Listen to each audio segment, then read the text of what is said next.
zai bude ma. To sai mu taba kamar haka, gashi ya bude mana. To idan kuka duba gashi ga password ga Gmail din a nan wajen, nan kuma ga password din. To idan muna so mu ga password din, ga nan alama ta ido din zamu taba, zai bayyana mana da password din. Assalamu alaikum wa rahmatullahi wa barakatuhu ƴan uwa. Barkanmu da sake kasancewa da ku a wani sabon bidiyo. Okay, to kai tsaye kamar yadda ka gani a rubuce a jikin sunan bidiyon shine yanda zaka gano password ɗinka na wato ainihin Gmail. Da yawa za ga mutane sukan yi amfani da Gmail kuma suna buƙatar sa, suna matukar kaunar Gmail din sakamakon amfanin da suke da shi. To amma za ga an waye gari sun manta Gmail din, sun manta password da suka sa akan Gmail din. Okay, to kai tsaye bidiyon na ba mai tsayi bane, zai nuna ma hanya mai sauki ta yanda zaka ga ka gano password ɗinka na Gmail da ka manta. Okay, to amma dan uwa, kafin na shiga zuwa cikin bidiyon kai tsaye, idan wannan shine farkon zuwanka cikin channel din namu, kai tsaye ka danna alama ta subscribe, sannan ka danna alama ta ƙarawa domin a dinga sanar da kai da zarar mun dora sabon bidiyo. Sannan kada ka manta ka danna liking a wannan bidiyo din kai tsaye. Okay, to kai tsaye mu shiga zuwa cikin bidiyon.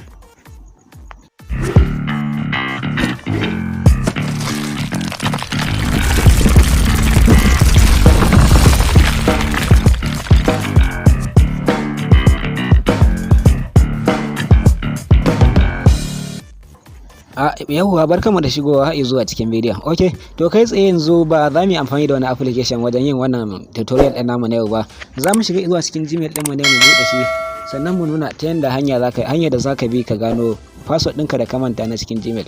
Okay, to za ka ga mutane da yawa sukan yi amfani da Gmail to amma kuma sun manta tsarin sa, ko in ce sun manta password ɗin da suke amfani da shi a ciki. To hakan din yakan iya bada mutane matsala. Misali idan mutum yana so ya canza waya, to kaga dole sai ya login din sa a cikin ɗaya wayar. To a yanda ya zo sa password din da za ga yana mai yanda zai ya sa wannan password din ya rasa sakamakon ya manta da shi. Okay, to kai tsaye akwai hanyoyi da yawa da ake bi wajen gano password din da aka manta, ko in ce wajen canzawa ko kuma dawo da password din da aka manta na wato ainihin Gmail kenan. To kai tsaye mu za mu ɗauki hanya da tafi sauki a ciki, amma daga cikin hanyoyin akan yi amfani da forget password. Idan kai forget password za su baka dama ka sa password a lokacin, daga baya kuma su baka dama ka canza ya zama ka canza sabuwar wato ainihin password kenan. Okay, to kai tsaye nan cikin Gmail ɗinmu ne da kuke gani. To amma hanya mafi sauki da muka ɗauka shine ba forget password za mu yi ba, kai tsaye za mu taɓa misali ga wannan ɗan ɗigo guda uku nan da suke saman sikirin ɗinmu na wato ainihin hannun hagu, sai mu taɓa su kamar haka. To a yanda muka taɓa su zai kama na wannan tsari. To kai tsaye sai mu jawo mu taho ƙasa. Ga wani waje da aka sa setting a nan wajen kamar haka da kuke gani, sai mu taba shi kamar haka. Okay, to kai tsaye za ka ga ya kama wannan fuska. Misali duk adadin Gmail din da yake kan wayarka za ka ga ya bayyana masu a nan wajen kamar haka. Yanzu kun ga muna da Gmail guda 4 akan wannan waya da kuke gani. To yanzu misali za mu zaɓi wanda muka samu manta password ɗinsa kamar haka.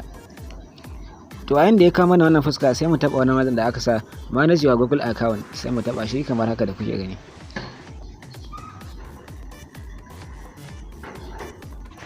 Okay, to kai tsaye gashi ya kama na wannan fuska da kuke gani kamar haka.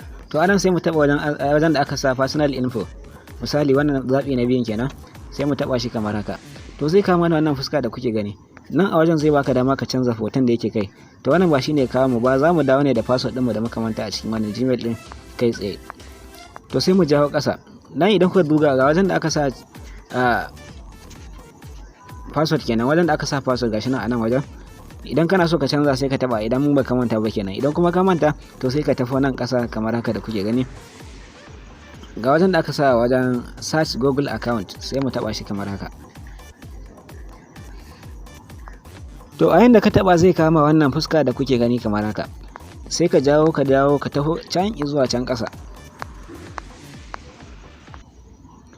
Okay, to a yanda ka zo ƙasa nan za ka ga wajen da aka sa password manager.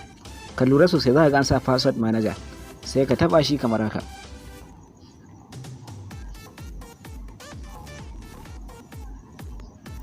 Okay, to kai tsaye a yanda ka taba shi zai kawo ka wannan fuska kamar haka. To anan gashi ya kama na google.com, sai mu taba shi kamar haka da kuke gani. Idan kana tamfirit a wayarka zai baka dama dole sai ka sa tamfirit din, in ko ba tamfirit zai sama dole sai ka sa password a wajen sannan zai bude ma. To sai mu taba kamar haka, gashi ya bude mana. To idan kuka duba gashi ga password ga Gmail din a nan wajen, nan kuma ga password din.